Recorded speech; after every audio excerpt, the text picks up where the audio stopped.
Hello, beautiful souls. I'm Grace of the Graceful Baker, and welcome to today's class. We are here to do the Pastel Halloween set, 8 different designs all in a circle.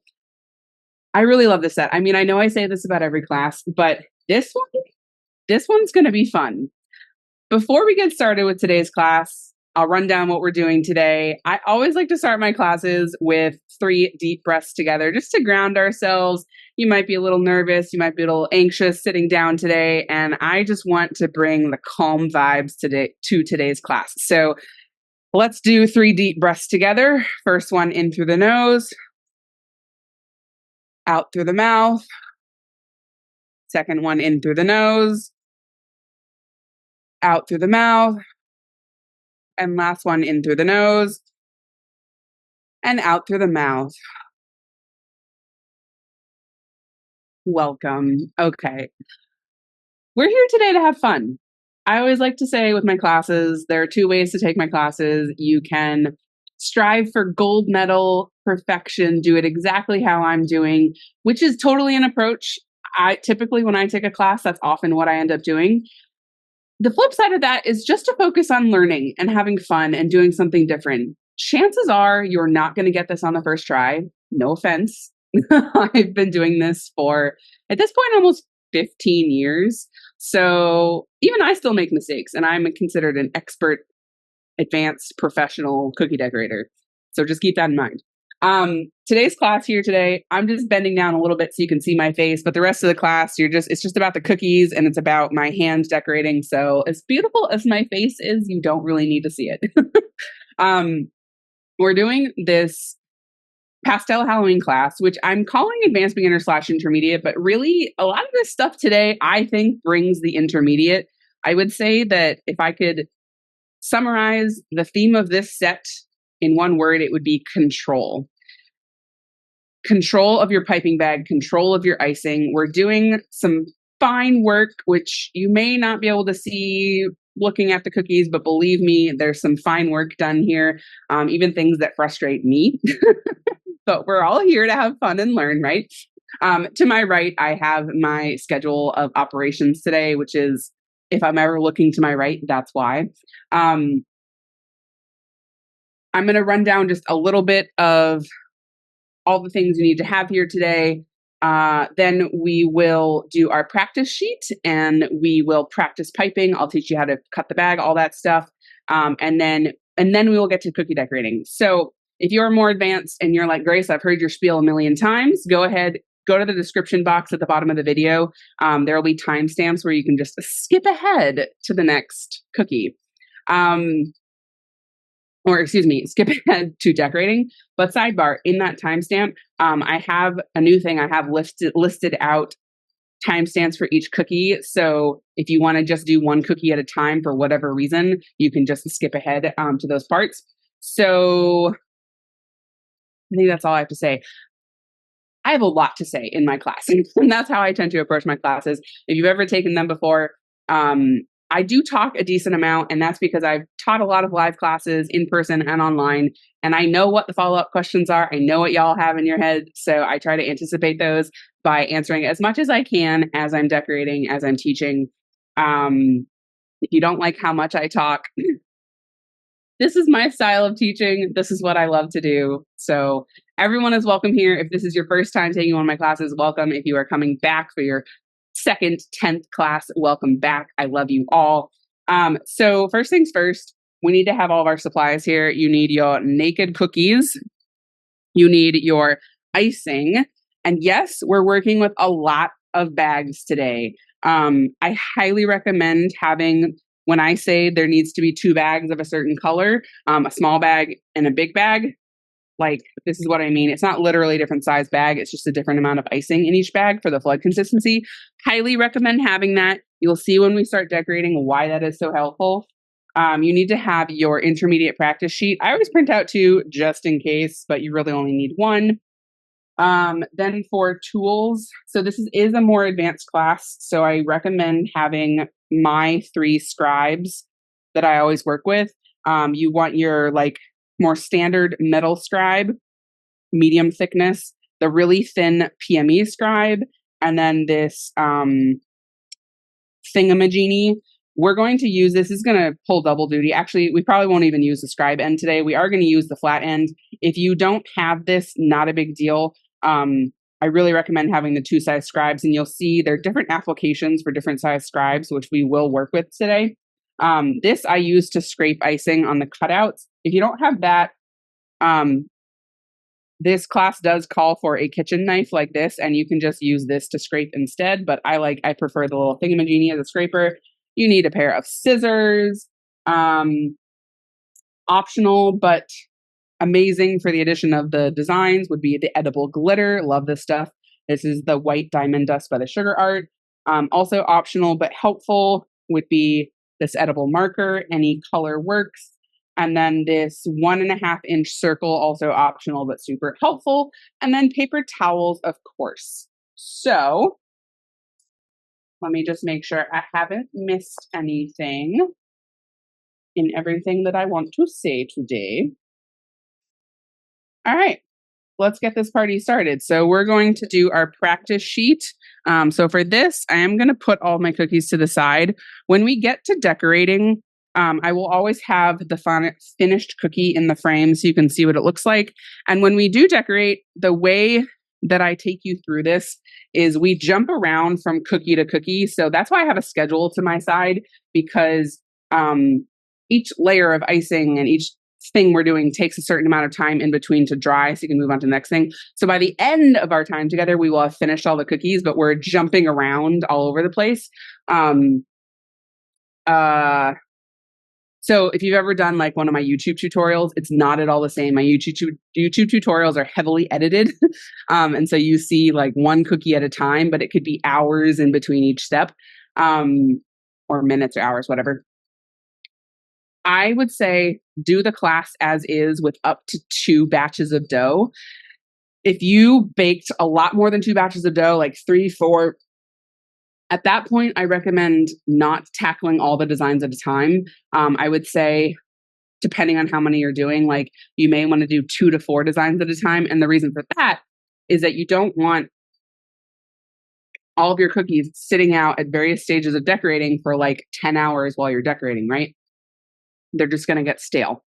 I always recommend taking the class, doing 1 to 2 batches. And then if you're going to do a whole bunch, that's when you can maybe refer to the step-by-step photo instructions. The last thing I'll say before we get to the practice sheets is I did have something to say. Oh, shoot. What was I going to say? Multiple batches of dough.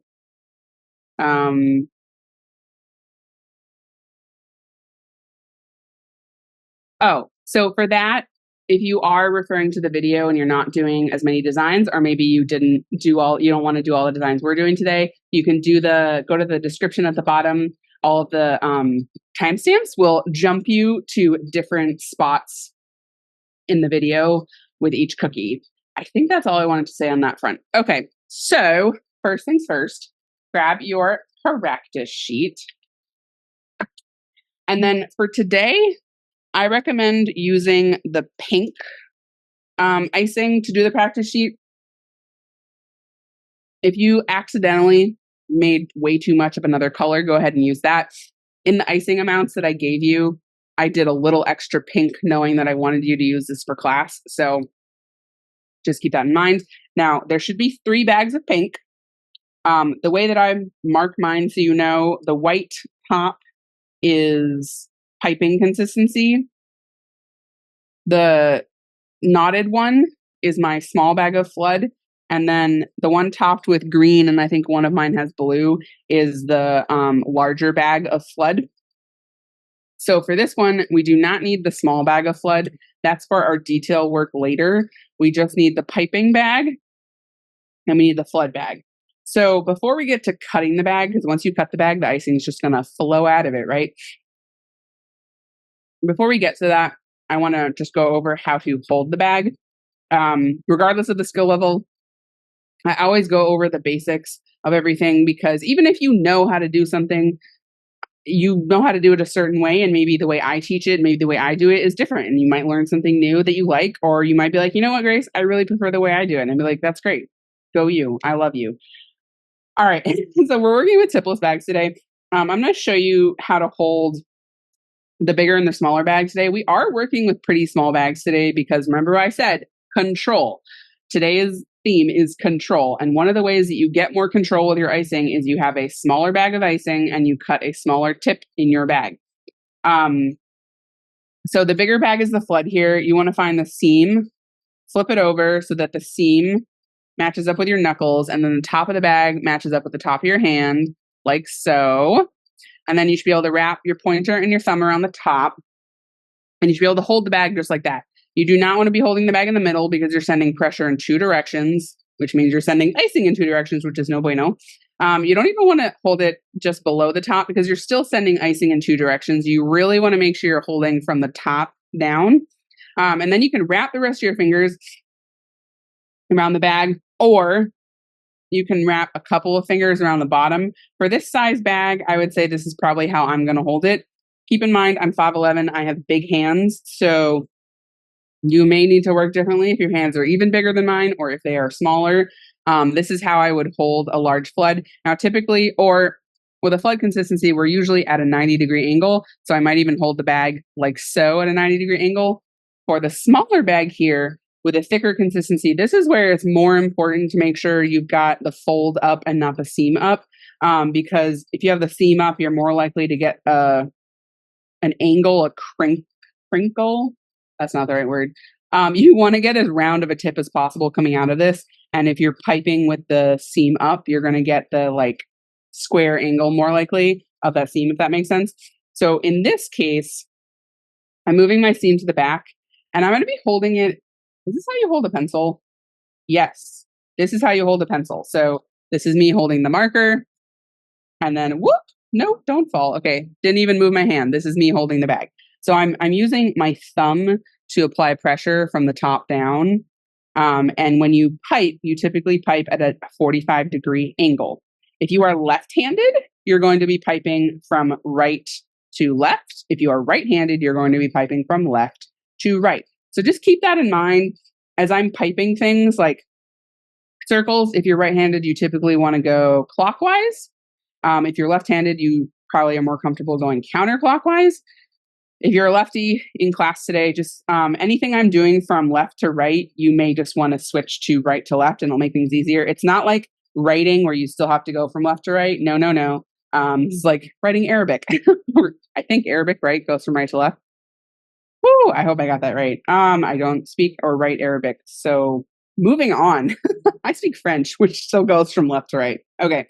In terms of where your arm is on the table, you always want to have your arm braced somewhere on the table, somewhere between your elbow and your wrist. I'm usually about like halfway between my elbow and my wrist. It also depends on how far into the table you're decorating. Like you don't want to be going all the way into the table, so you have to be on your elbow. You want to be somewhere ideally above your elbow, and you should be able to move your arm. You should be able to pivot like 145 degrees, ideally. You also want to be able to move your wrist 360. You should be able to pipe an entire circle without lifting your arm. Please do not float, as tempting as that might be. You're not going to have a lot of control. If you find that your arm is braced on the table and your hand is shaking a bit and you need a little bit more stabilization of your piping hand, take your other hand, take your pointer and your middle finger, and we're using smaller bags today, so you're definitely going to want to place your pointer and your middle finger on the fatty palm of your thumb here. Also brace that second hand, and that's just a little bit more stability if you have shaky hands. I just want to say that this is not an indicator of your skill level. I know 2 advanced, expert, professional, full-time cookiers who brace their piping hand. I think that's just how they learned. I have a naturally steady hand, but I also didn't learn bracing my piping hand, so it's not comfortable for me. Today we're working with a 2 consistency outline and flood, which means we are outlining with our piping consistency, letting that dry, and then we're going in with our flood consistency. So for today's practice sheet, we're going to be practicing just some basic piping, some little squiggly lines, and then we'll do a little bit of outline and flood just to practice that. I always say, you can practice a little bit, but the real practice is on the cookie. So I would not spend your time and your icing, waste your icing just on a practice sheet because you may run out of icing and not have enough for your cookies. So just keep that in mind. Now, let's get to cutting the bag. So we're going to start with the piping consistency. This is our soft peak. Put our flood to the side for now because we don't need that immediately. The first thing you want to do before you cut your bag is make sure there are no air bubbles and there's no separation of the icing. So the way to get out air bubbles, you can see I have like one right there, couple in the back. I like to do the helicopter method. Do this before you cut your bag. You want to hold the top within an inch of its life and then give it a good spinaroo like so. No more air bubbles. And then you want to check for any separation. That's when the liquid separates from the food coloring. Is that what it is? The liquid separates from the sugar. And that it'll look like a darker ring of color on the top. It depends on the environment you're working in and your recipe and the thickness of your icing, how fast it will separate. If it's hot, if the icing is thinner, and you used a lot of food coloring, it's going to separate faster. If it's cooler, dry, thicker icing, less food coloring, all those things, it's going to separate less fast, less quickly. Mine, anywhere from like 4 to 8 hours, depending on what's going on, is how fast mine can separate. If you have a little bit of separation, all you have to do is just give it a good massage, like so. You're more likely to get it in the flood consistency, especially if something's been sitting for a long time. You're going to see it at the top of the bag when you pick it up. So I don't have air bubbles. I don't have separation. We're ready to rock and roll. If you crimp your bag too tight at the top, so there's like so much pressure on the top, the second you cut your bag, it's just going to flow right out. So just keep that in mind. I like to cut over a paper towel. I got my scissors. I've got my bag. For this one, again, find the seam, flip it over so that you've got the fold on the top. I prefer to cut with a fold on top. Brace both arms on the end of the table. I cut with my right hand, so I'm holding the icing with my left hand. I always kind of apply some pressure from the top here and just like fluff out the end. I'm not applying pressure. I'm just fluffing it to make sure I've got a good, clean point to be cutting. Now, remember I said today that we are working with control today. So typically when we cut, or when I say we cut piping consistency, I say somewhere in the range of 4 to 5 millimeters. Today, we're going to go on the 4 millimeter end. And then again, with a flood, it's like usually 6 to 7. We're going to go more on the 6 millimeter. We want to go on the smaller end today. This one, the small bag of flood, is going to be cut even smaller. It's going to be cut more like piping consistency, so that you have more control over that icing. So remember, with cutting, you can always go bigger. You cannot go smaller. Okay. So even cutting like a hairline, a 0.5 millimeter makes a difference. The important thing here is to fluff out your bag. Make sure you've got a clean base to cut and that you cut cleanly straight across. So I just want to check. Okay, that is on the thin end, but this is what I'm going for. Like no thinner than this. I would say when I practice piping, if you printed this practice sheet at 100%, it's like a hair smaller than the width of these lines, just to keep that in mind. And then let me just show you how big the tip is that I cut. See that? Not very big at all. I'm going to put that to the side just so I can reference that when we cut the flood consistency. I always like to have a paper towel with me so that before I start piping, you see I got a little bit of icing on the end of my bag. Today we're about control. We're going to work more on details today. So one of those things is avoiding beads at the beginning and ends of your lines. And often that happens because at the beginning of the line, you've already got icing on the end of your bag. You already have too much. So always clean off the tip of your bag very gently, sandwiching it in between a paper towel. Gently, do not apply pressure.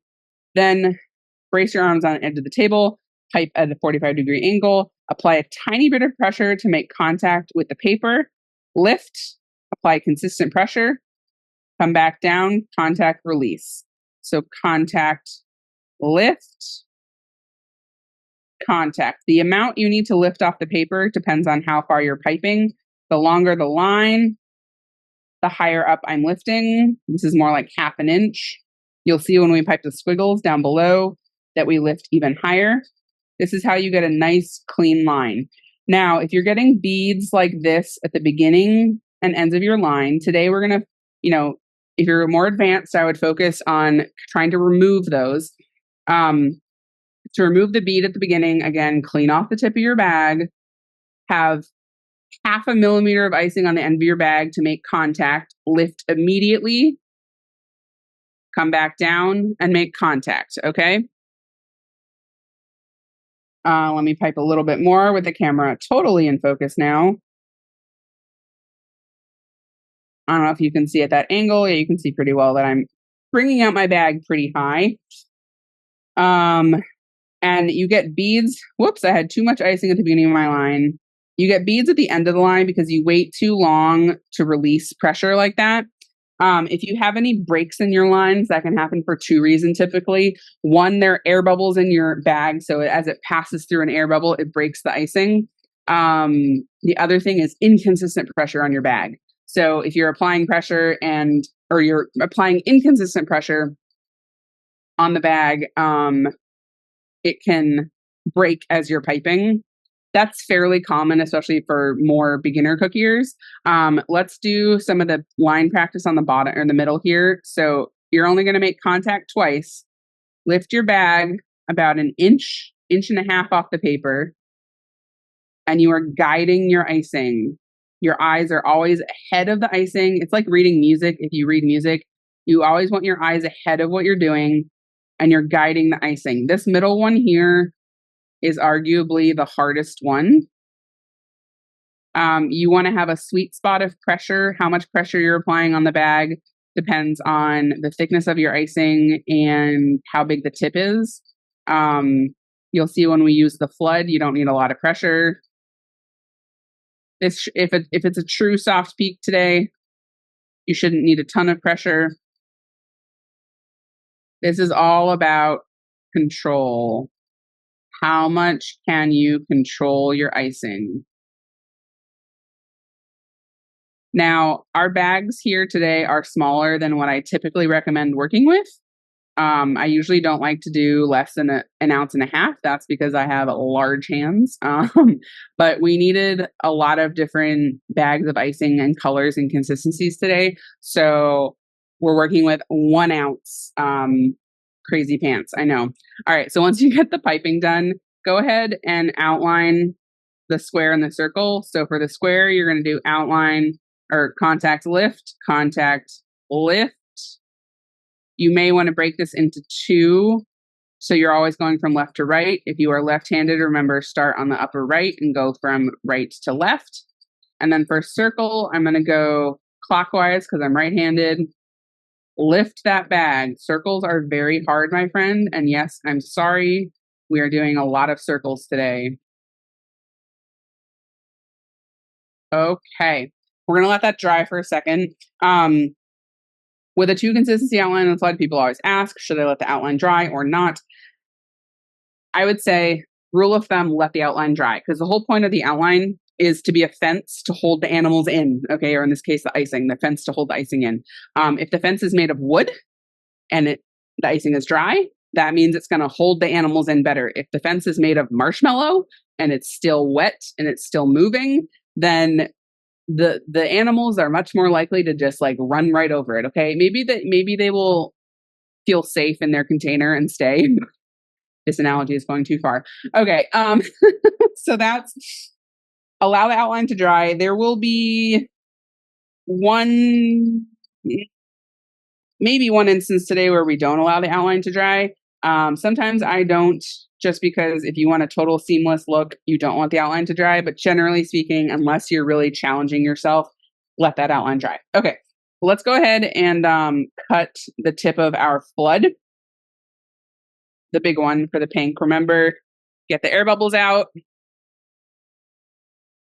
Massage it if you need to. Go ahead, put the top back on.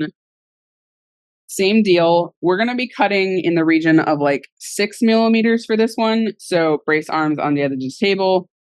Fluff up so you can see the tip of my bag is not straight. I want to fluff it. nice and straight. Cut straight across. I want to see. Okay. So this is perfect for the consistency that I'm working with today. And I just want to show you the difference. The smaller one is what I cut for piping consistency, and the bigger one is for the flood. This is on the smaller end for what I cut for a flood.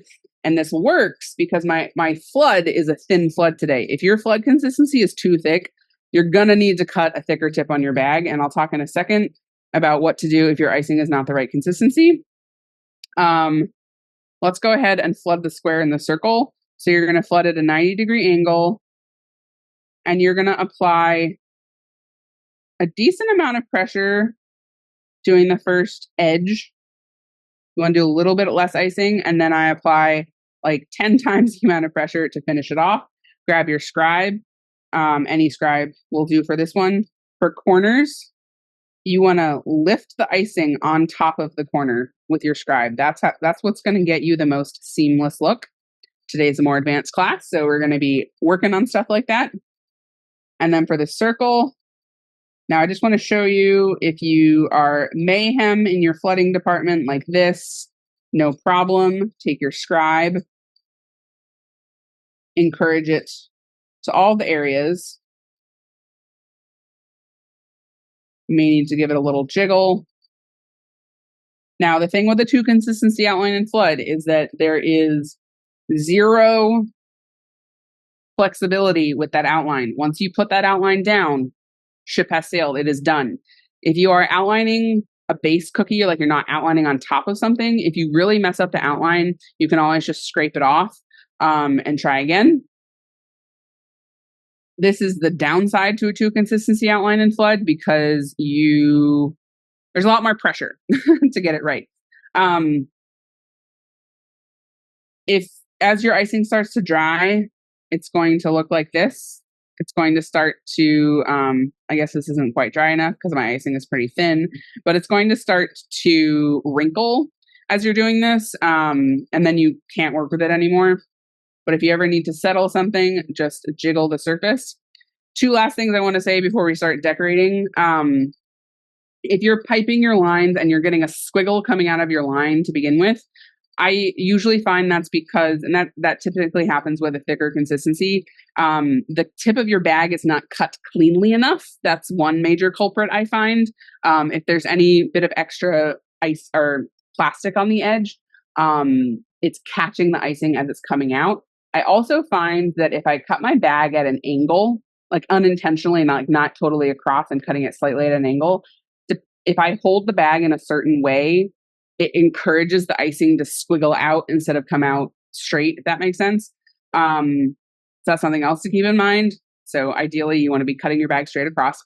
And then something else is that you're applying too much pressure on your bag, and before you allow the icing to come out. No, too much pressure as you're piping. So you're doing, let's see if I can show you. Oops, wrong consistency. Okay. Like this, that will kind of, I'm not moving my bag fast enough for the speed and vigor with which I am squeezing my bag. The other thing to talk about is if you discover that your icing is the wrong consistency, what should you do? So in today's class, we're working with a soft peak piping consistency as your outline and a thin flood as your flood. In the workbook, I say that if you aren't sure about your consistency, that the piping consistency should err on the thicker side and the flood should err on the thinner side. Today, we're doing a good amount of wet on wet. So if your flood is the wrong consistency, especially that orange, you're going to be really frustrated, and wrong as in it's too thick. So if your flood, that's to say about the flood. If your piping consistency is too thin, you're also going to get pretty frustrated. All that said, I typically say, if your icing consistency is wrong, just roll with it. Make a note for next time. Piping was too thin, flood was too thick, and just do the best you can this time. If you are really frustrated and you are under pressure, need to do this for an event or something, if it's too thick, that's easy. Go to the kitchen, dump it out, add a little bit of water to thin it. If it is too thin, that's a lot harder to fix, especially once you've already thinned all of your icing. That's where having a little bit of extra icing on the side is good. Take a little spoonful of unadulterated icing, put that into the pipe, the flood or whatever, to thicken it up. That will change the color ever so slightly, obviously, because you're adding some white icing into it. But I would not recommend adding powdered sugar, because adding powdered sugar to the icing will mess with the ratio of the powdered sugar to the powdered sugar to meringue powder, which could mess up how it dries. So, whew, that was a lot of chitty chatting. I'm done with the practice sheet, so I'm just going to fold mine over. If you really want to practice more, you can, but I just recommend getting to the cookies because that's the real practice place. All right. Let's start out with, the last thing I do want to mention is that I do have a dehydrator to the left of me. You do not need to have a dehydrator today. I do recommend at least having a table fan directed at the cookies. That's going to help them dry faster and give the icing a little bit of a sheen as it dries. The dehydrator, since this is a more advanced class, there may be some people with a dehydrator.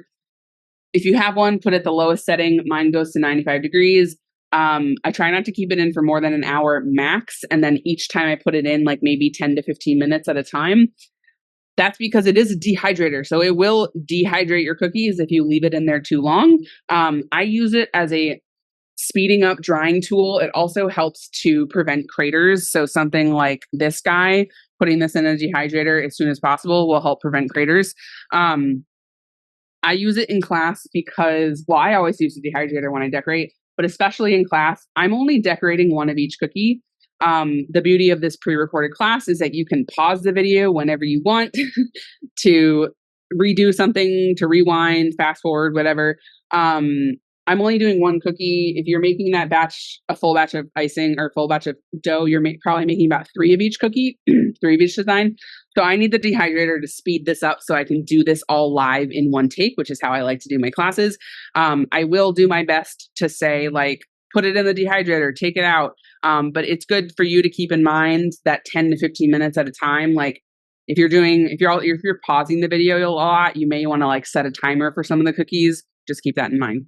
All right, enough talking, Grace. Let's get to decorating. We're going to start with the 2 of the scraping cookies. Now, I just want to say, you may think my circles are perfect, and I would say today's batch is like a pretty darn good set of cookies. For the most part, you don't need perfect circles. I think the only cookie today where I would try to find your best circle is the eyeball. I would say this is my best one, so I'm going to just set that aside so I know that's for the eyeball. Everything else, though, can be a wonky circle. It does not matter. All right, so we're going to start by just doing the scrape for the Jack Skellington and the Jack-o'-lantern. We'll start here. For this one, we're going to need the gray flood in the bigger bag and your edible glitter and whatever you're using to scrape your icing. For me, I'm using the thingamajiggy. So we're going to cut the gray flood.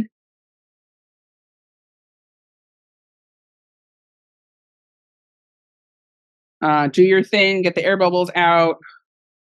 Don't cut it over your cookie because you might get plastic on your cookies. Go ahead and cut that. Remembering you can always make it bigger. You can't make it smaller. That works for me. So first things first. Actually, let me move my cookie to the side a little bit. Okay. Do a little bit of squiggle. We're only going to do like the top 2/3 of this because we don't need the cutout on the bottom. Do not go all the way to the edge. Give yourself a little bit of a border of naked cookie. You want to make this as flat as possible. You don't want too much icing. So if you feel like you're having a hard time making this flat, just go ahead and scrape off any excess icing. I'd say that looks pretty good to me. You may want to, you don't want like too much building up on the edge. So you may want to just take your scraping tool to just scrape off any excess. And then we're going to take the, what is this called? Edible glitter. I have the pump. If you don't have the pump, you can just take like a fluffy brush and tap it on. The pump, I find, has the most even application, but you got to be kind of gentle with it. If you'll find if you press too hard that it's going to go and a huge amount is going to like plop onto your cookie. If you saw that, I was doing like a very gentle spray, not a full down spray, just like a little quarter tap. This I am going to put in the dehydrator just so it dries a little bit faster. You're going to have edible glitter everywhere. Sorry, not sorry. I don't know. At least it's edible. All right, we're going to do the jack-o'-lantern next. So for this one, we are going to cover basically the whole cookie. That was our gray flood again. Go ahead and scrape that over.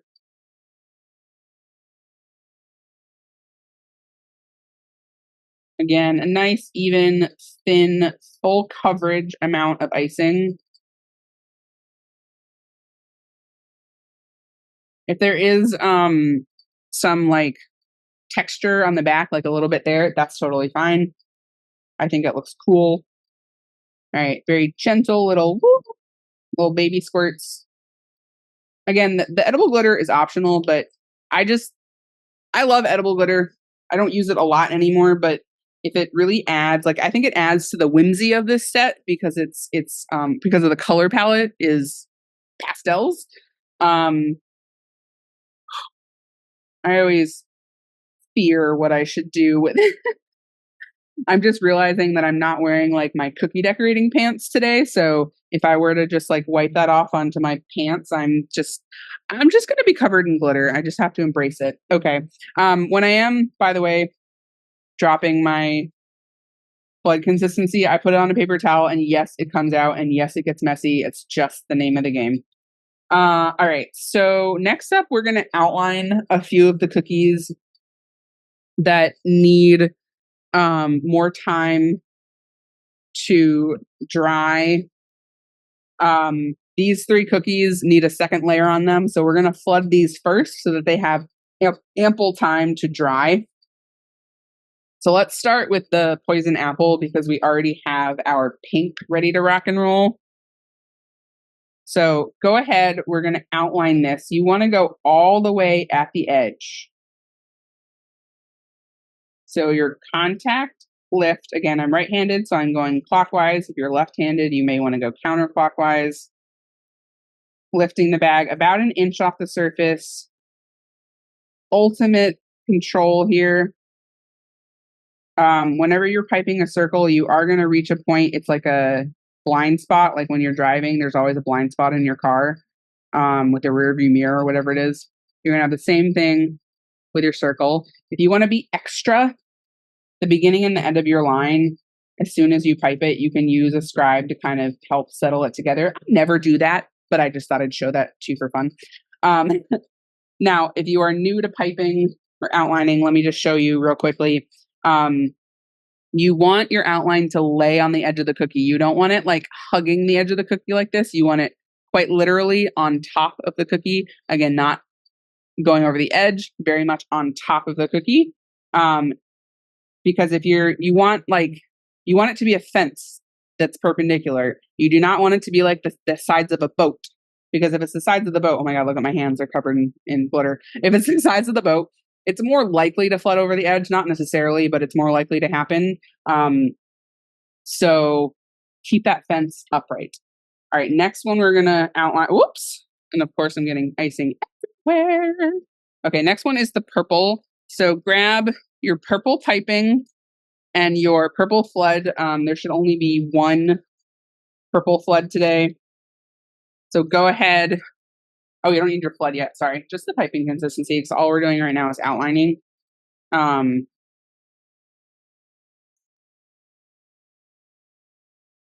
right. Go ahead. Cut your purple.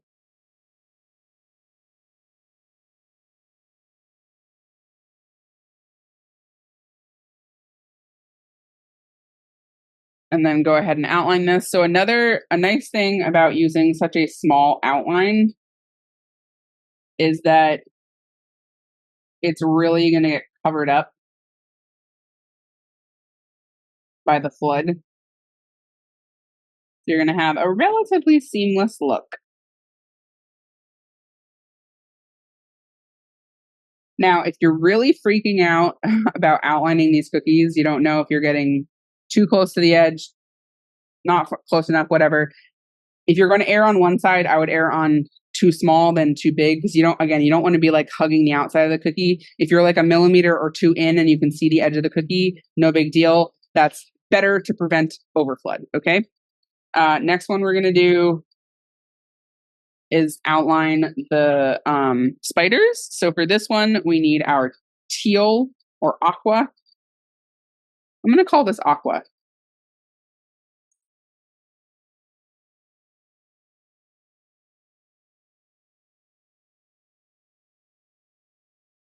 Gorgeous. Now, if your piping consistency is too thick, I just had an air bubble pass through. You can see my line broke ever so slightly. To me, that's not a big enough deal to redo it.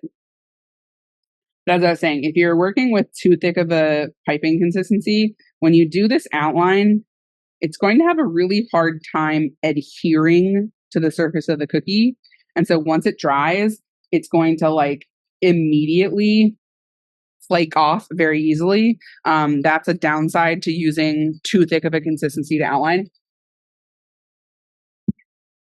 Just something to keep in mind.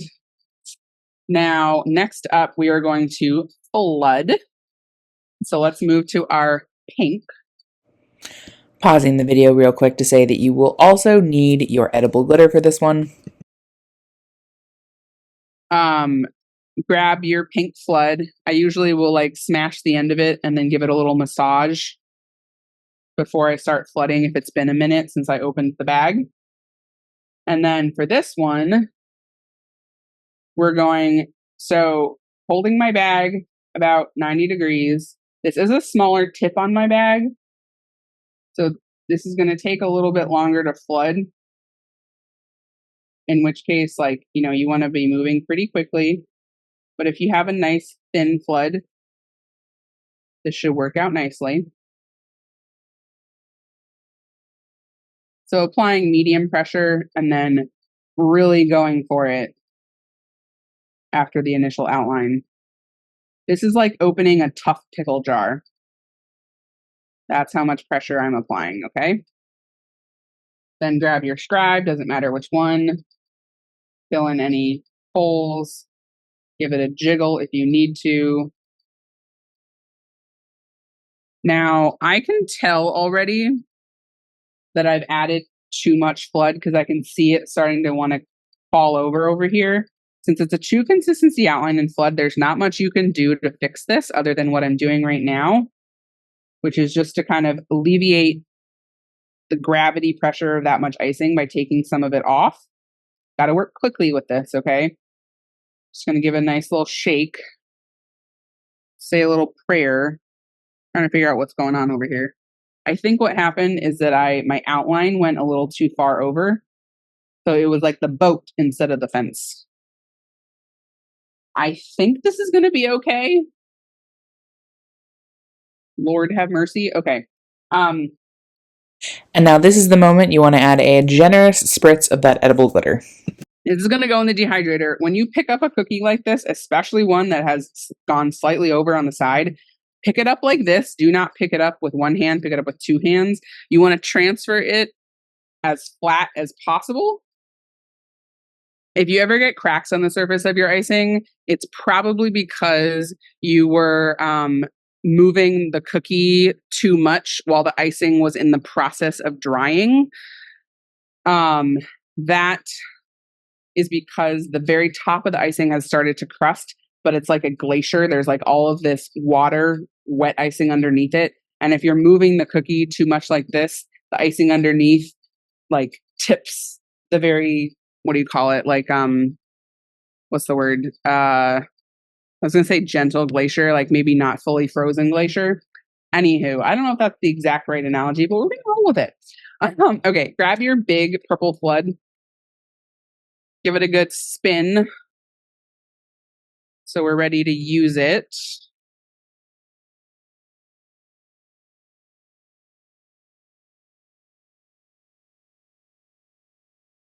Oops, if you ever had too much on the end of your bag like that, you can just like wipe it off on the center of your cookie.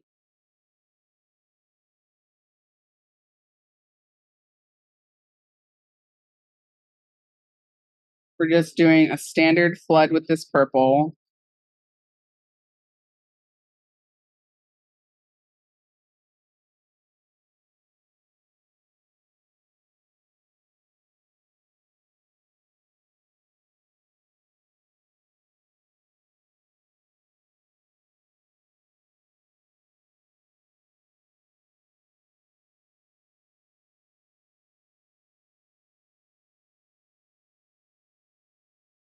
Okay.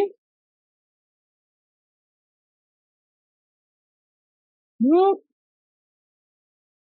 Give that a good little jiggly do. All right, that is also going to go in the dehydrator. And then last but not least, we're going to flood the spider base. Now this one actually has wet on wet. So we need the aqua big flood. Actually, there's only one aqua flood. So the aqua flood and then the small white. For this one, we want to have everything cut ahead of time so that we can move quickly. So let's start with the big aqua, or the only aqua flood.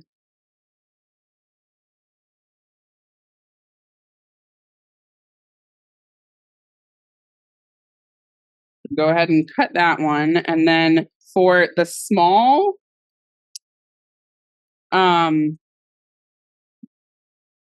flood here,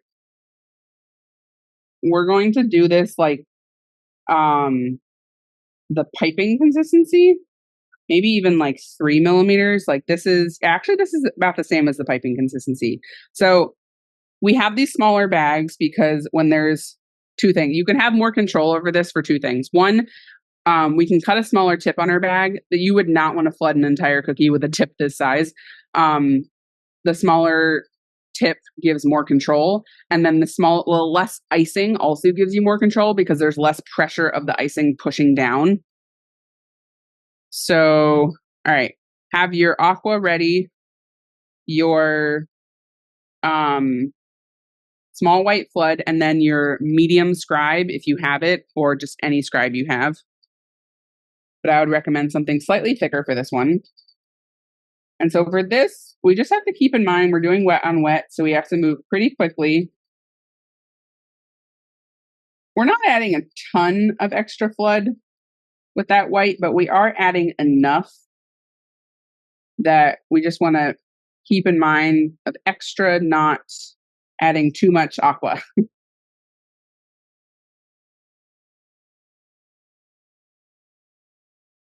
So I'm not under flooding. I'm not intentionally under flooding, but I am just being mindful of how much icing I'm adding.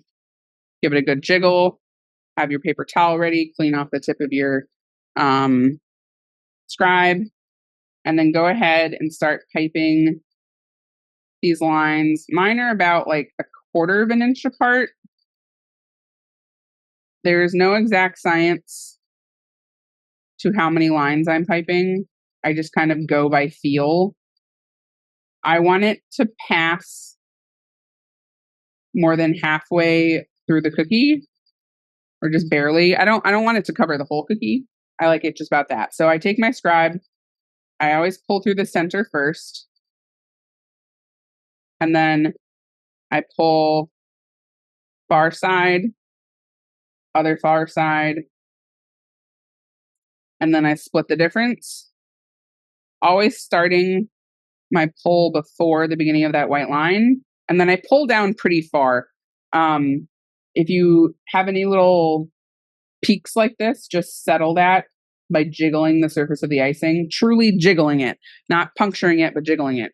Now, I like to use the thicker scribe for this application because the thicker the scribe, the more it's going to pull through the icing. And you really want to have the effect of the ends of the lines coming through.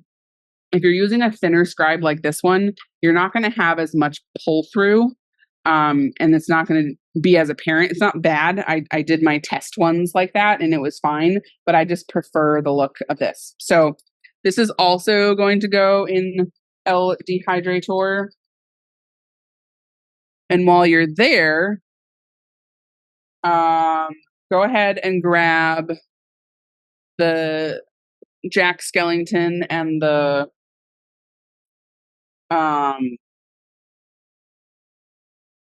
jack-o'-lantern. Okay, so we're going to start with the Jack Skellington. So of your two here, the one that has less icing on it, or should have, if it has the same, that's fine. Place it so that it's like right side up, not like icing's on the bottom, the icing's on the top. Okay, for this one, we're going to need our white piping. So we have not opened that one yet. So go ahead, grab your white piping bag. And again, cut this on the smaller end. Perfection. Okay, so for this one, I freehand the cutouts for the nose and the eyes. If you would prefer to use a scribe and kind of sketch it out, you can. Just keep in mind that you can't over sketch, or if you make your sketch too small to start, then you don't want to see any of your mistake sketches. In other words, like inside the cutouts. That makes sense. If you really screw up trying to sketch it out, you can always cover it with another layer of the flood and then redo it. So we're going to start with the nostrils. I always like to start with those. And they're just below the halfway point. The first sample I made for this, I made the nostrils too high. And what that does is it just makes the space in between like the face and the nostrils and the mouth too big. I also made this mouth a little too low, but I digress. So the eyes I do think are a little hard to freehand, but I like to start going on the bottom because you want the top edge to be rounded. And then I find the key is to give it a nice sharp down curve. That makes sense. It's kind of like, is that a kidney? Kind of looks like a kidney, but you really want to have the inner point of the eye be nice and sharp. So the top part is rounded, and then I come down and I make a nice short, sharp corner. My eyes are not exactly symmetrical, and I don't care. So, okay, go ahead and now outline the full cookie. And this is where you're going to be very grateful that you did not get that gray all the way to the edge of the cookie, okay?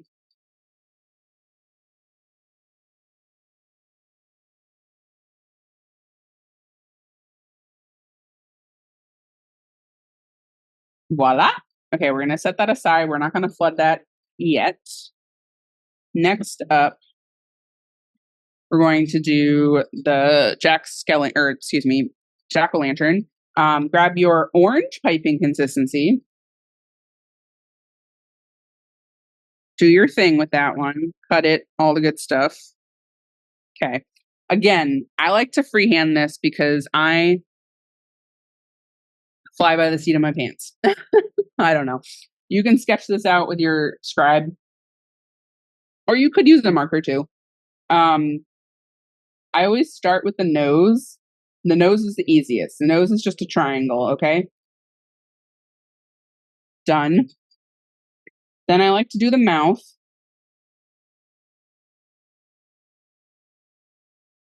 And what I always struggle with the mouth is like coming down too far on that initial line. You want to remember that you're trying to make a nice, fun cutout here. So you want to give enough space for the full mouth. The eyes are a little hard. You could just do triangles for the eyes, but I wanted to do something a little bit different. So these like half moon eyes. I always start with the center. I find that to be the easiest. Voila. And again, you'll see, because I'm freehanding all of this, nothing is symmetrical, nothing is even, and I don't care. I like cookies that look like a human made them and not a machine. Go ahead and outline this next. To each their own, truly. I feel like decorating with royal icing takes enough patience and time. Like, I don't need to, I don't know, it's just not necessary for me. So this is my style of decorating. All right, we're not done yet because we have to now outline all these sections. I always start in the center. It's just a line down the center that should hit the nose right in the middle and then go through the center of the mouth. Then I do the next line, which starts about,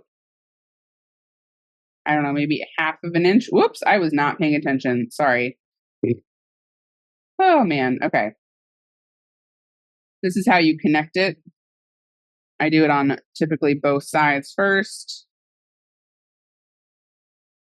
And this is where I'm like, Grace, why did you have to do so many sections? I then add the last section in here. This is really, again, this is bringing the intermediate with the number of sections here. If you want to like only divide the sides into 2 instead of 3, so there are 6 sections on this one, you could do 4 and that would make it easier, certainly.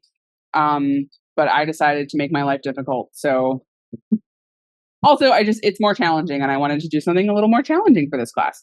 So you can set that cutie patoots aside. The next thing we're going to do is flood our Jack Skellington. And for this one, you need the big white. So again, go ahead, do your thing with your white. I've got a lot of air bubbles in mine.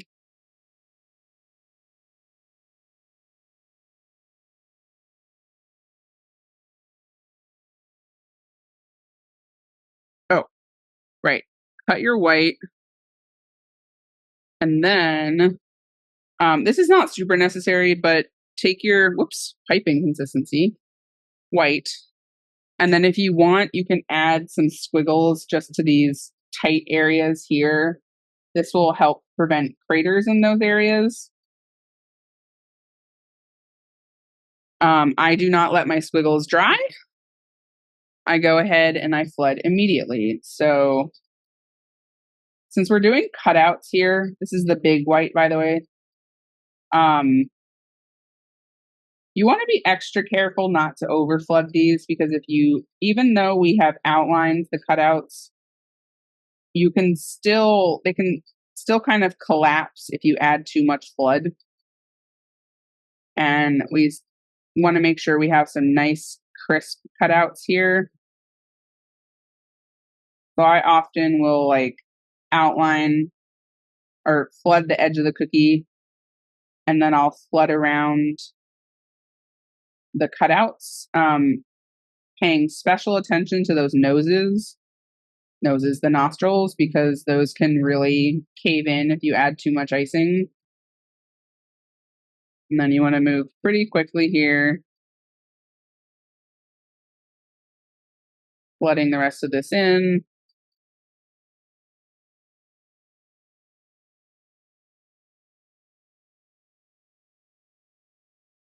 Gorgeous. Grab your scribe if you need to.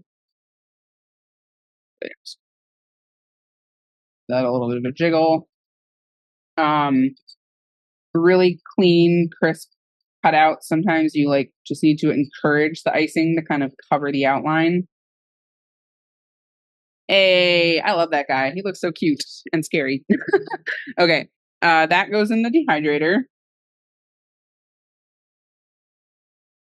And then we're going to go ahead and we're going to flood half of the sections of this jack-o'-lantern. We're doing flooding in sections with this, which means that we're flooding every other section, letting that crust and then moving in and flooding the opposite section. So that's what gives the definition in between them. So I just start from left to right. When you do your squiggle, oh, this is my orange piping consistency.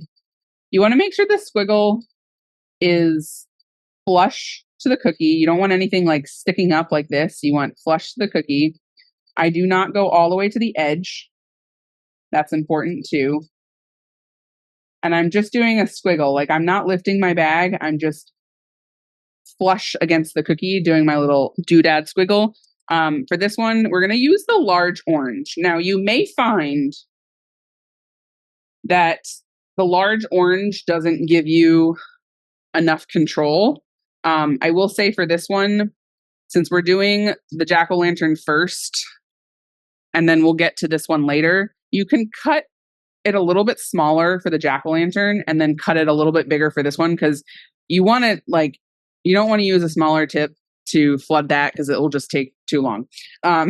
So if you want to do more like 5 millimeters, something a little bit smaller to give you more control for these sections, go ahead. I just did that. And I do one section at a time. You're flooding on top of the squiggle, which is a little annoying. Honestly, it's so much easier to flood when there's no squiggle, but we want to prevent craters here, okay? So I always use the smaller scribe for this because you just have so much more control. And you really want to get this into and onto the corners here, okay?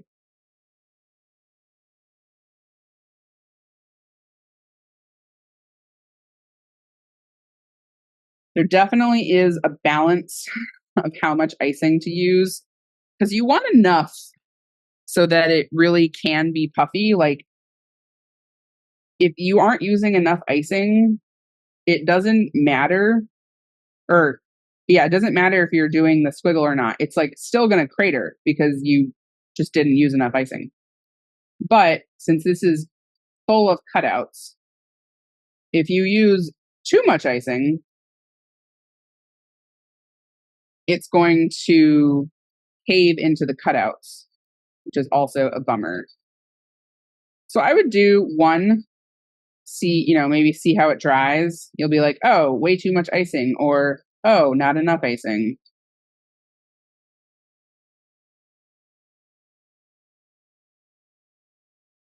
Always cleaning off my scribe after every time I use it.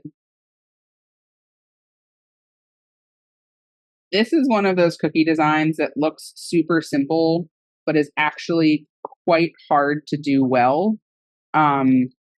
These first sections are hard, but I think that finishing it off is even harder. And I'll show you what I mean when we get there. But again, I'm really making sure that I use my scribe to lay the flood on top of all of the corners. And that's what's going to really be a good foundation for having a super clean flooding in sections with this one. So that's done, or done for now. So that's going to go in the dehydrator. Next up, we are going to work on the candy corn.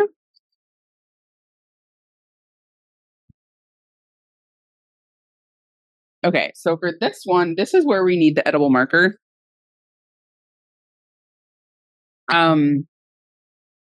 If you want to make this a little bit easier, do fewer candy corn, make them smaller.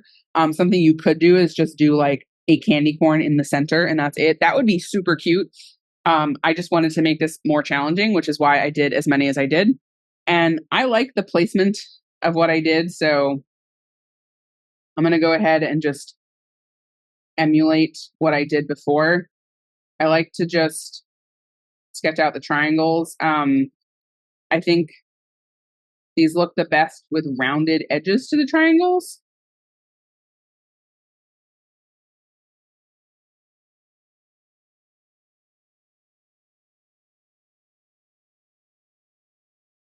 You see, I am kind of breaking my rule though, that I'm using my marker all the way to the edge. Whoops. All right, so that's my edible. Oh, sorry. Then, just as a guideline, I add lines for the sections. Then we're going to grab our gray piping consistency, which we have not used yet. Woo! I have icing and edible glitter everywhere.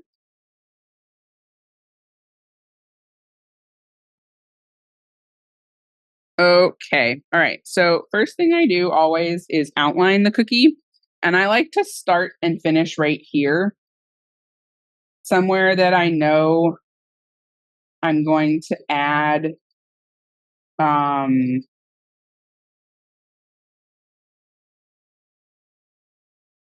intersection of a line, if that makes sense. Just for like, because the beginning and the end of a circle outline are always a little wonky, at least for me.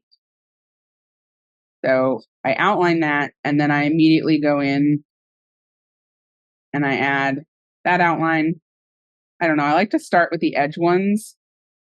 Remember, we're doing rounded corners. So I would not recommend, well, this is like next level. If you're really struggling with the rounded corners, you can have sharp corners with your candy corn. So to do the center ones, I start part way up because again, I don't want sharp corners. I want rounded corners.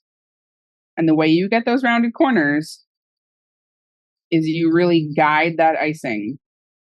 Now, this is hard, but this is good practice for that white outline that's going to go on top. So outlining these, and then I do go in. It's just a nice guide when you're flooding the little bits.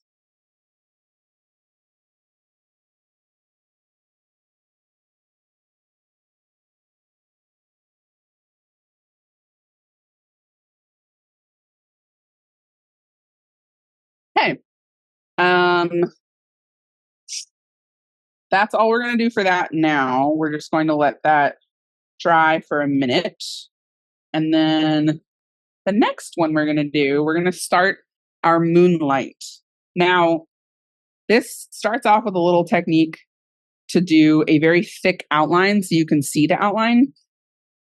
Back in like 2018, 2019, this technique, this look was all the rage. Everyone was doing it. And I do this, I think, maybe slightly differently than other people do.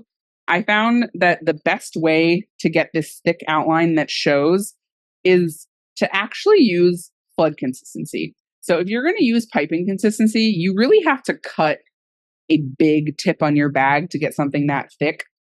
But in this case, we're just using the big gray flood. We only have one flood. And all we're going to do, I'm applying like basically no pressure, just the tiniest bit. We are laying an outline on the edge of this cookie. I'm about 3/4 of an inch off the cookie, being very careful to lay that outline on the edge, not too far. If you need to, leave like a millimeter of space on the edge of the cookie. And you can also use your scribe to kind of clean up the beginning and end.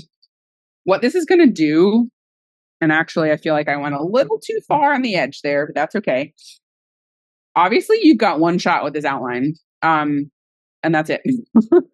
So because it's a flood, it's going to spread out a little bit more. And that I find is the best way to get a nice thick outline that you can still see.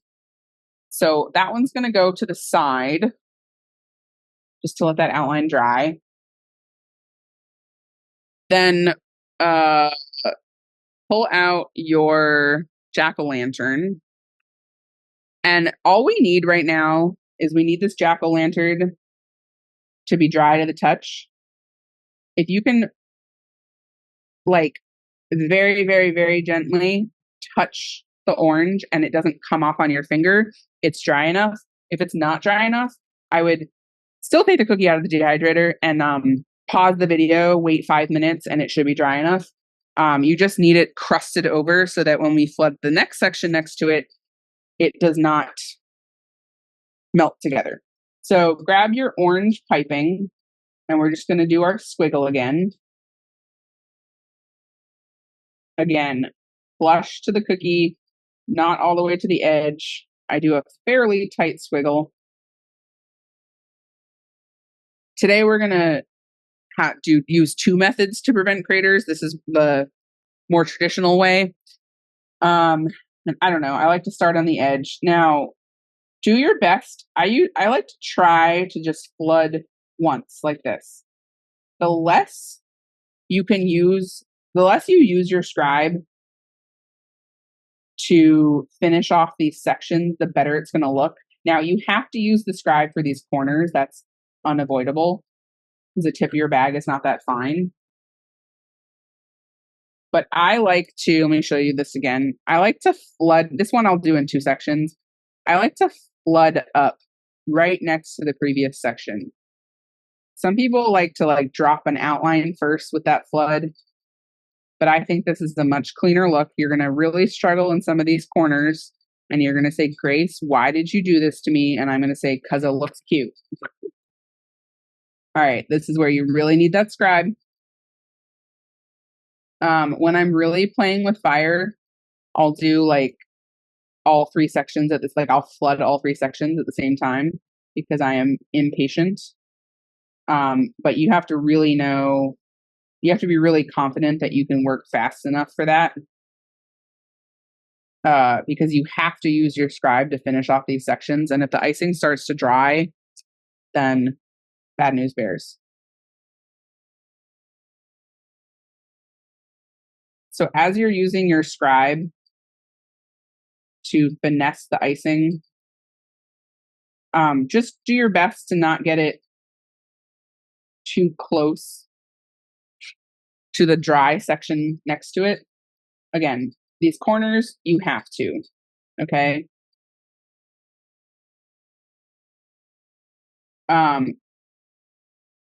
So you need to make sure, cover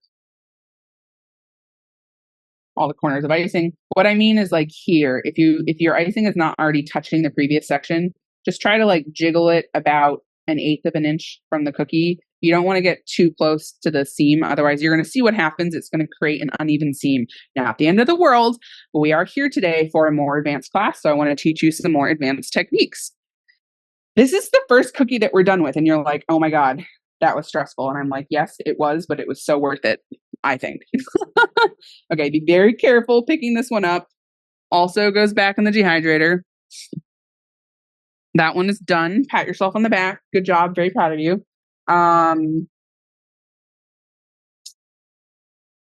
Next, we're going to do the candy corn. So for this one, you're going to need your gray flood, the small white, small pink, small orange. So at this point, we've already used the small white, which is here. We have not used the small pink, and we have not used the small orange. So go ahead. Whoops, I just stuck my bag. Oh no. So you can see what I'm oh-noing. I just stuck my bag in the corner of this outline, which makes me sad. I'm actually going to try to fix that. So you can see what I would do. I'm not feeling inspired enough to actually redo that, but I can kind of cover it.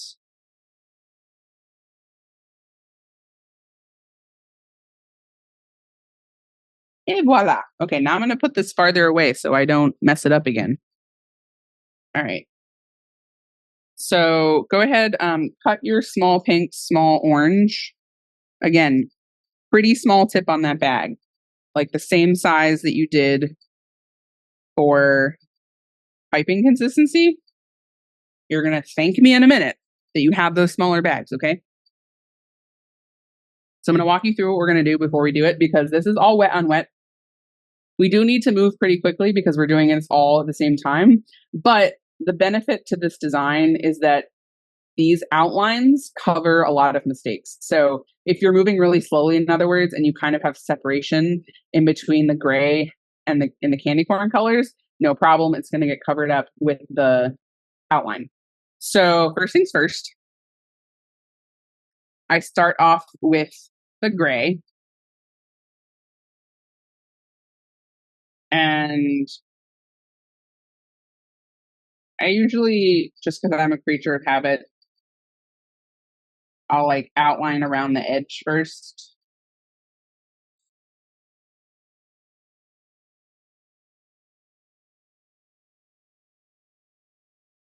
Like so. Then I go in and I outline around the candy corns.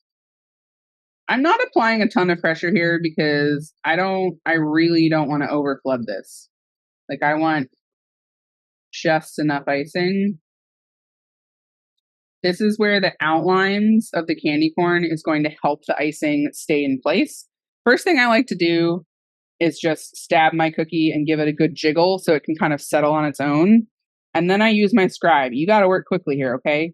We want to get this into all the corners. This is what's going to give you the cleanest look possible. Get this into all, especially the corners on the edge. Okay. Voila. And then I like to start with the white, personal opinion. And I just squeeze and flood. You can see I'm not doing like an outline and flood. I'm just squeezing. As long as the tip of your bag is pretty small, this should be relatively forgiving. Okay. Then pink comes next.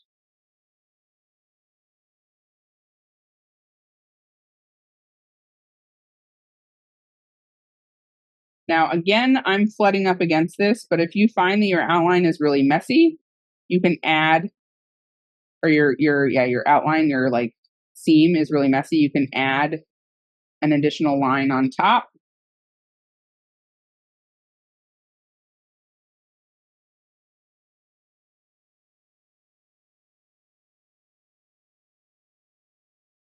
Oh, the edge ones are always the most stressful.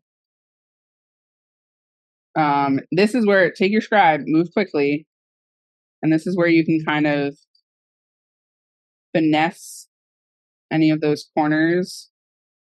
Again, though, thanks to the design of this, we are going to cover up any of the wonkiness on the corners. So like that wonky side's going to get covered up with an outline, so I'm not going to worry about that. Then grab your orange, small orange again, small pink, small white, small orange. And I try to just do this in one go, like so.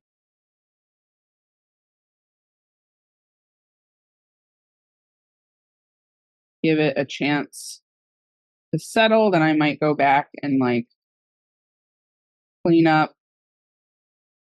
any of this. You can see kind of like the sagging on the side. That's just because there's not enough icing in the corner. Take your scribe, help this settle.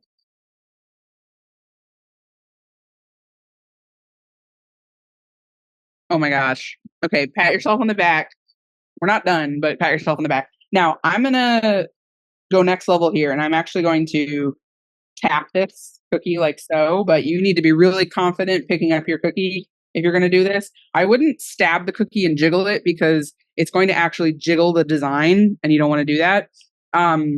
If you are getting overflood with this, there's really not much you can do with a 2 consistency outline and flood, especially with a wet on wet design. Because if you try to scrape this off, you're going to scrape off the outline, which is the fence holding the icing in, and you're going to ruin the wet on wet design.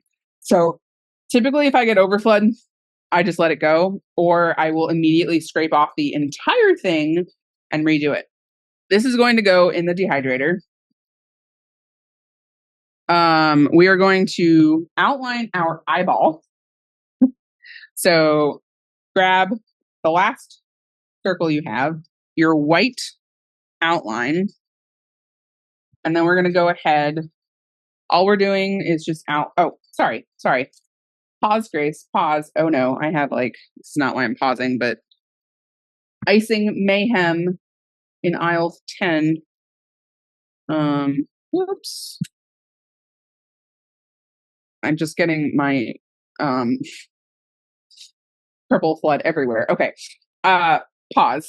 Pause. This is where you need your 1.5 inch circle, your edible marker. You want to put this as close to the center as you can. And then just do a rough outline. Voila. I always like to clean off my circle. Inevitably, some edible marker gets on there. Okay, now, I'm sorry, I just have icing all over my shirt. Now take your white outline consistency, and we're going to go ahead and I just outline the outside first.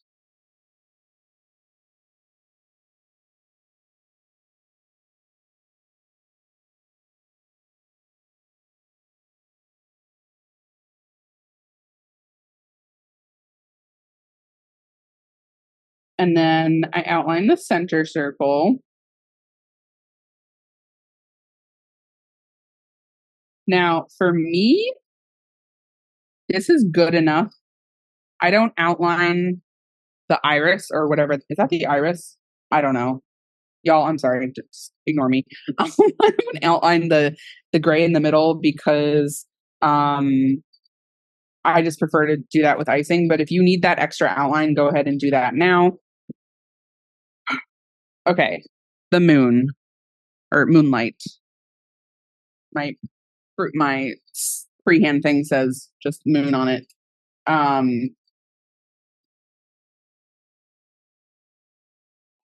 Okay. I'm going to walk you through this before we do it, just so because we have to work pretty quickly here. It's a lot of wet on wet. The bat goes later. So we're doing the orange, we're doing the tree, we're doing the moon, and we're doing the little starry things, or we call them. So we're going to outline the orange first, under flooding ever so slightly, so that we make room for all the extra icing we're adding. Also, we want to get close enough to the outline just to touch it, but not over. Like normally when you outline a normal cookie, you want to go over the edge in a way so you can't see it. But in this case, we want to see the outline, so you don't want to get too close. We're going to flood it orange, slightly under flood it. We're going to add the moon. We're going to do the stars, and then we're going to add the tree. So for this one, I would use the medium scribe, and you want to have your big orange ready, your gray, your purple, and your small white. Okie dokie artichokes. So I'm going to get my big orange.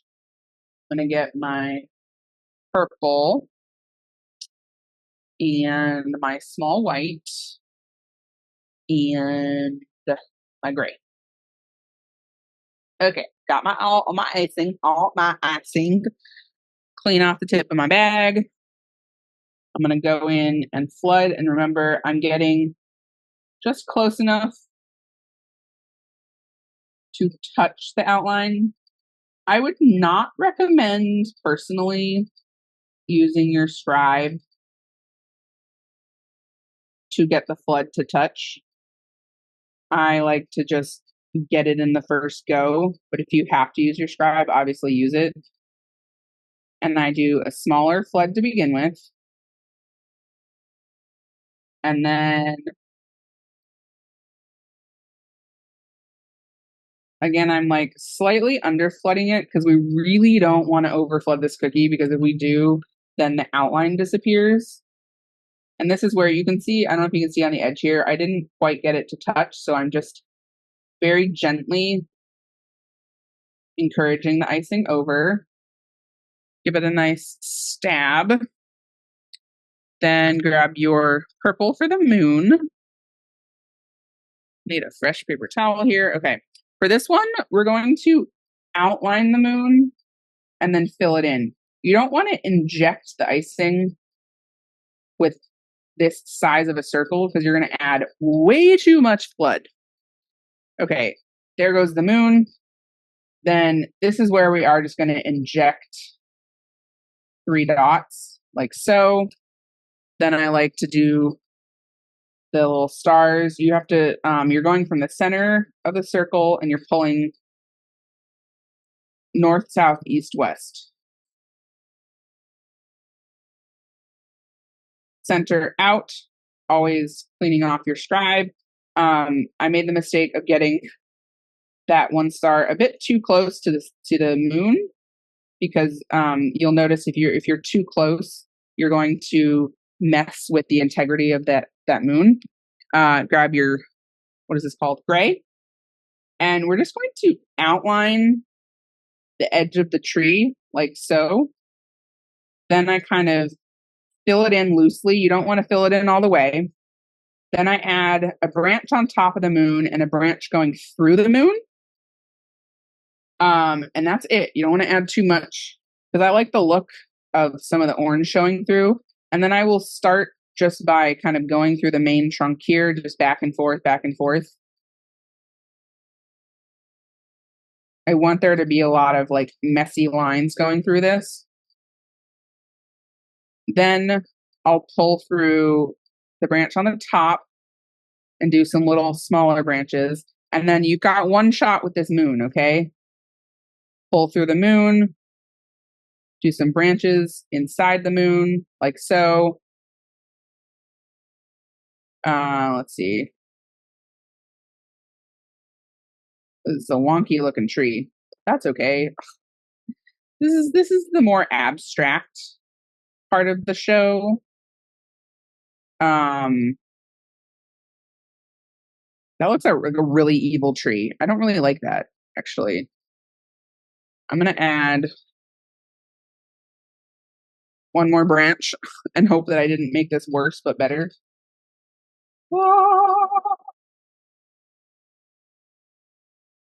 All right, this is where I'm doing a little too much here and it's messing with the integrity of the moon, which it is what it is. That's why you don't want to have to pull through the moon too much because then it's going to mess up your circle, but I think this is good. I forgot, you do need to have your edible glitter for this. So go ahead, glitterize this. I mean, you don't have to. I just like the addition of this. And that's done for now. You're going to put that in the dehydrator.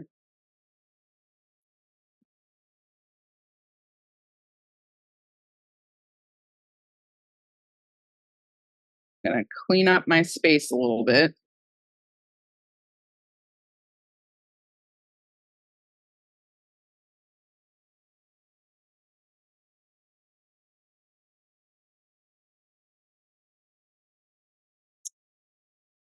Making myself a note.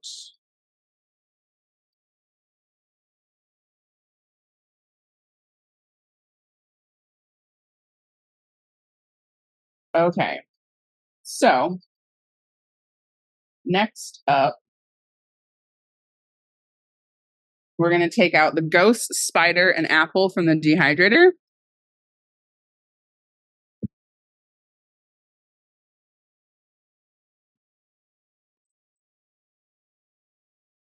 And we're just going to set those aside.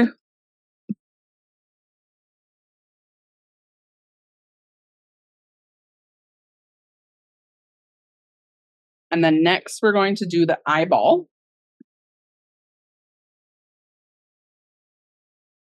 Okay. So for this one, we need the big white, the purple, the gray, I guess the small white too.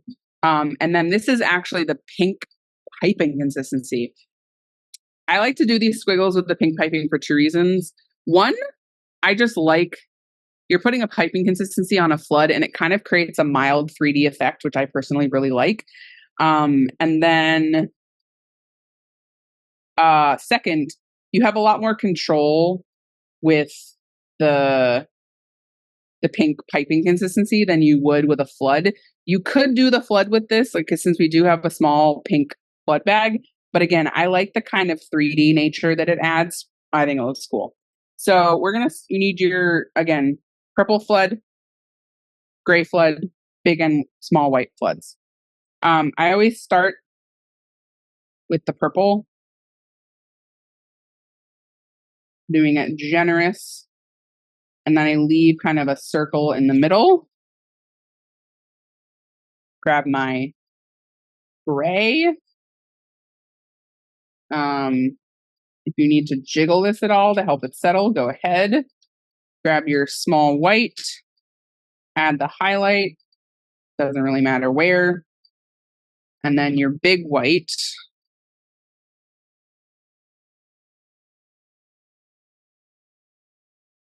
I always flood up next to the purple first to make sure I'm getting that icing at the wettest point possible.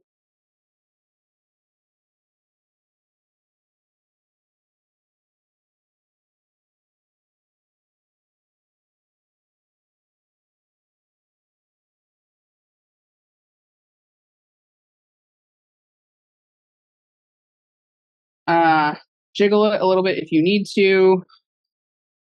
I feel like I added a bit too much icing. I was a little too aggressive with that second round of icing. So you do need to work pretty quickly here, but because you want that pink outline to kind of sit up anyway, if you're taking a little bit more time to finesse your icing here, no problem. If you're really bothered by that point sticking out, you can start your squiggle there or pull that purple in and fix it mostly. Grab your your pink piping consistency. And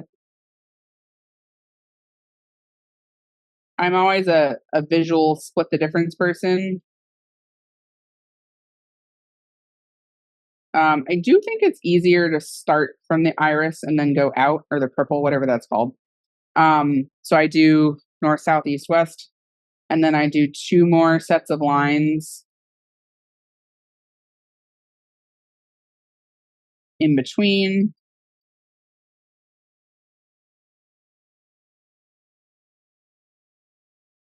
For the sake of this video, I wouldn't, ideally you could like turn the cookie around, but I'd be really careful doing this, just because you might knock the corner of the cookie, you might stick your thumb in it, you might jiggle the cookie too much, and then the icing gets all wonky, whatever. So that is done. Pat yourselves on the back. We have finished another cookie. Go us. This is going to go straight into the dehydrator. Next, we want to take out the Jack Skellington, the jack-o'-lantern, and the candy corn.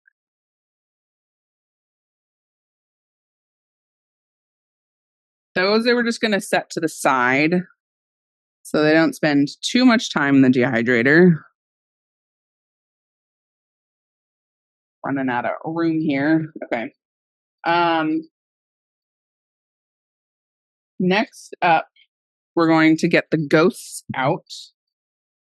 Now, for this one, we need our white piping and our knife. So for this one, 2 things. One, you're going to have to squeeze pretty hard with the size of this tip to get enough icing out for these ghosts. If you want, you could save this until the end, and because we need the thinner outline to finish off the candy corn. It's just in this order right now. The candy corn is not ready to outline. So I'm going to roll with this as it is. You also want to start at the top and go down. You don't want to start at the center and then try doing the top ones, because you'll see that the knife will like scrape away the other ones. So I start with, again, this is my white piping.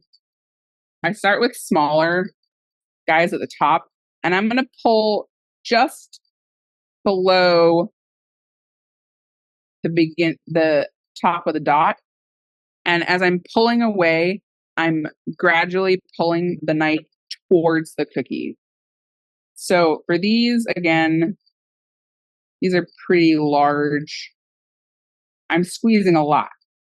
As long as you're using a quality bag, your bag is not going to puncture. I use the Borderlands bags. But if you are having puncture problems, again, you could outline the candy corns first, then cut a bigger tip in this bag.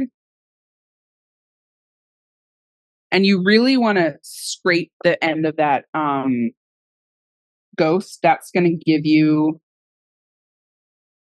the really nice, like, faded look. Probably didn't need to add that one right there, but I was really committed to keeping the same orientation as what I originally did. So this one I am going to pop in the dehydrator just so it has a little bit of time to dry before we do the faces. For the apple, now I did realize that I forgot to add edible glitter to the base here, which I added a note in the video after the fact. It is not the end of the world if you didn't put glitter on the dry base or the pink. We're going to add edible glitter to the top, which, by the way, you don't even have to have edible glitter with this design. I just think it looks really cool, which is why I add it. If you add edible glitter to the top of the pink now, as long as it's fairly dry, it may not adhere. But if your pink is still somewhat drying, the edible glitter might actually adhere. And the thing is, when you spray the top of it, the teal part, it's going to get everywhere anyway. So I don't know. All right. So again, this is one where I just freehand it. I like to start with the nose, which is about center. And then these like droopy eye sockets.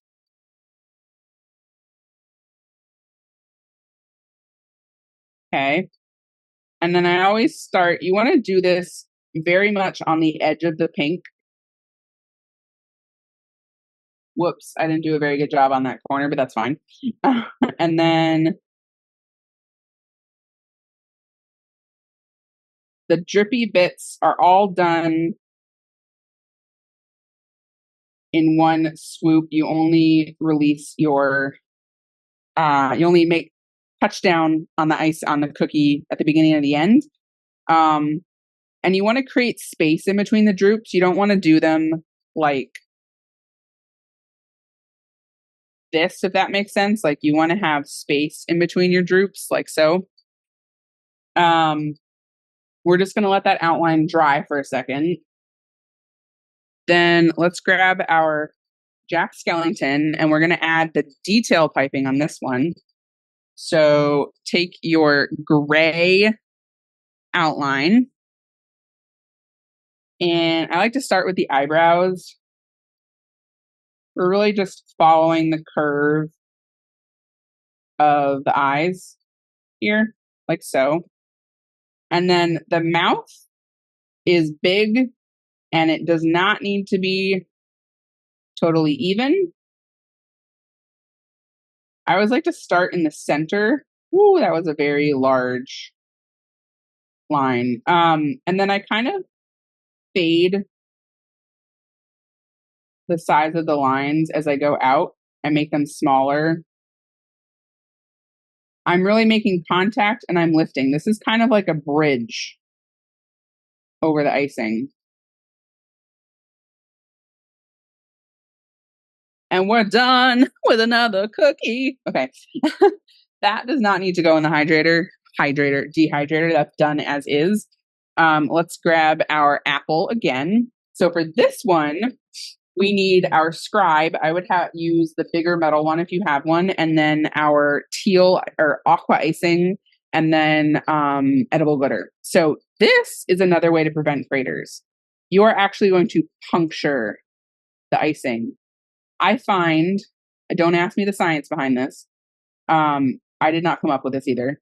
You could do the squiggle here, but I find that the puncture done well is more effective or more consistent. I've never found a foolproof method to preventing craters. There are two keys to success here. First of all, I just think the drier the base, the better. So if you're really like crunching through the icing, that's good. I do think that the bigger tip is better, like the bigger holes are better. I don't know why, it just is. I've tried this before with my tiny scribe, and I just don't find it to be as effective. All right. Grab your aqua flood.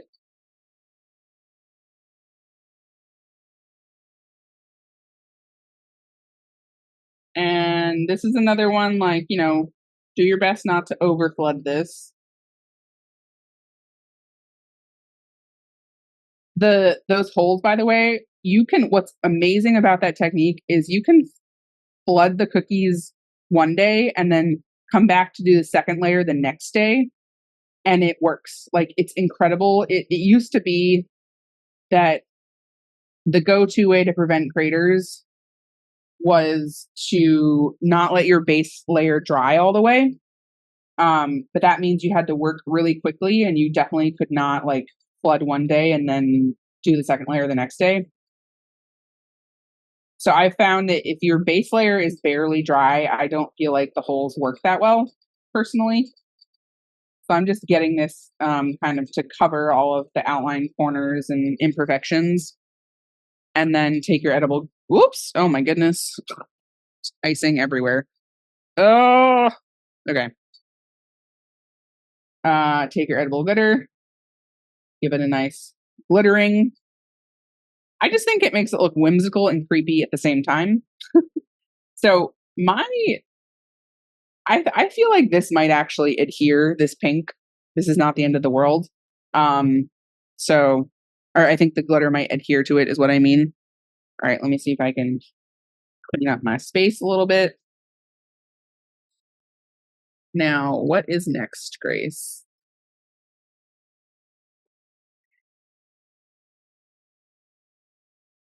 So let's take the moonlight out of the dehydrator and the ghosts.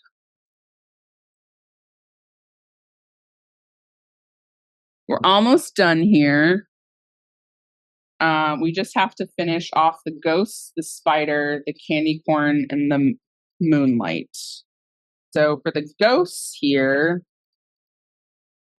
we're going to need our gray piping consistency. And for this one, I do a slightly different face on the bigger ghosts and the smaller ghosts. For the bigger ones, I'm just piping 2 dots. And then I'm kind of piping a face by just pulling down. So I'm piping 2 dots, 2 dots, flush with the cookie, pull down. As opposed to 2 dots and like a line, I'm actually flush with the cookie to make it bigger. You do want to make sure here that like your white is dry to the touch. I mean, it's not the end of the world if it's not. It's just easier to pipe if it is. So these are the bigger ghosts. And then for the smaller ones, I just do that kind of mouth twice, just for like scary looking eyes. And we're done. Okay. What's next? We're going to do the spiders on the spider cookie. So for this one, you want your spider web at an angle, like so. Whoops, there we go. You're going to need the gray piping. I always like to start with the bottom spider. So for this one, hold your bag 90 degrees, squeeze like a mad person until you get a nice big fat circle, and then a smaller circle for the head. I like to do the legs right away, and I'll explain why in a second. So I am lifting my bag off. I'm at lift. I'm doing contact and lift at every corner. So contact, lift, contact, contact, lift, contact. Oh my goodness, I'm doing that twice. Okay. And then I do the line up like so.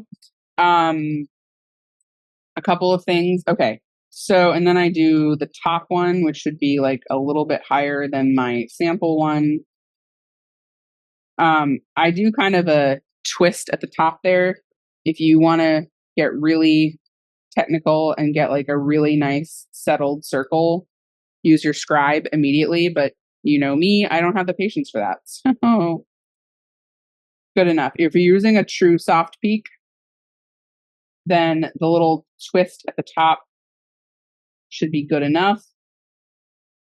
The reason why we do the legs immediately is because you can see here I'm like touching that fat body every time. If you wait to do the legs, the body will crust, and then every time you knock the body, you'll like crush the crusted body, and it just does not look good.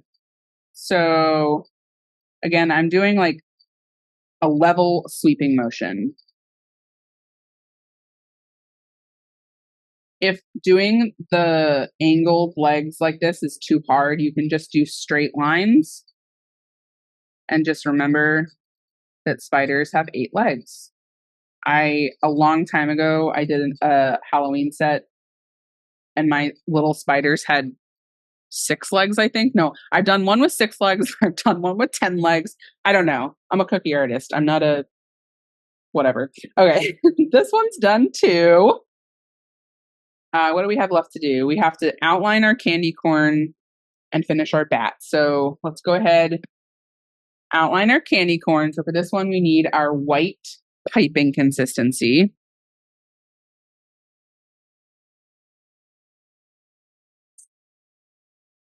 So again, just like we flooded, I like to start with the outer edge ones, just because I think it gives me a good like baseline. And you can see how beautifully this is covering up any wonkiness on the edges of my candy corn. Now, for these edge ones, if you want, you can take your smaller scribe and chop off any kind of excess to give it a really nice clean look. I'm pretty proud of my piped lines though, so they look pretty good. All right, then when you're outlining the center ones, again, I like to start at this point so I can get a nice rounded edge or rounded corners.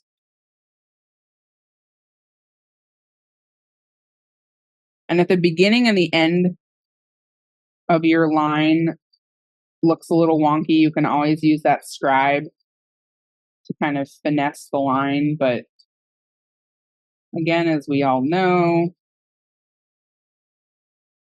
I don't have that level of patience, and that's okay. But if you do, more power to you.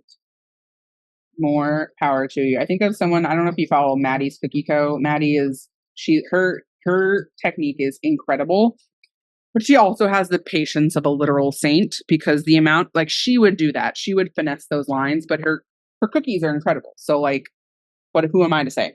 All right, we just finished another cookie. We just have one last thing to do, which is to add our little bat. Now, I'm going to show you how to pipe this bat on the cookie. You may want to practice your little bat first, because as I do, we are freehanding this adorable bat. So I always start, and I like to do it below the stars, but it can also kind of cover the stars a little bit, or whatever that is, depending on where you place them. So the side of the wings has a flat part like that. You come down, up, do a little V in the center for the head, curve it up, add a flat side, and then you do 1, 2, 3, meet in the center, 1, 2, 3. And then for this one, I am going to use the smaller scribe to poke some holes. And then we're going to go ahead and flood right away, very carefully, with our gray flood. I did not have you make a small bag just for this tiny little bat because that would be way too annoying. Just give that enough flood. Your outline is still wet, so you've got a lot of like malleability to it. You can really work with it to get the icing into all the corners and create a nice seamless look. And that's it. Oh my Lanta. Okay, I don't know why I just said it like that. All right, get your eyeball out of the dehydrator. I now want to show you all the cookies we just made. So I would not recommend moving your cookies, but for the sake of instruction here, which one's done? Okay.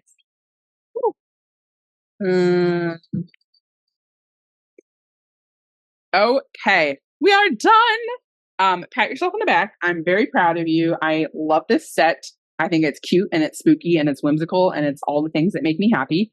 The workbook has instructions on what to do with leftover icing, how to store your cookies, how to store your icing. Generally speaking, though, of course, do not put your cookies in an airtight container until they have completely dried. The way that they dry, you put them on a flat surface so that the bottom of the cookie does not get stale, and you let them air dry for about 6 to 8 hours until the icing is hard to the touch. You should be able to apply like medium pressure with your thumb, and it will not indent the icing. Then you can put it in a airtight container. Do not put your cookies in the fridge. They do not need to go in the fridge. What else? If you have a lot of icing left over or you couldn't finish your cookies today, you can finish them tomorrow. Your icing is going to separate. It is going to thin a bit. So just keep that in mind. You're going to need to dump out your icing and give it a good mix tomorrow and then rebag it. Not the end of the world, just kind of annoying to do if you have to do it. And that's that. Thank you so much for joining me today. As always, I hope you had fun. I hope you learned something. I hope you are proud of yourself, regardless of what your cookies look like. Even if they look like a hot mess express, you showed up today. You did something hard because this set is hard. Like, this has a lot of detail. It has a lot of control over your piping bag, over your icing, all that good stuff. So thank you so much for joining me today. And I can't wait to see you in the next class. Bye, everyone.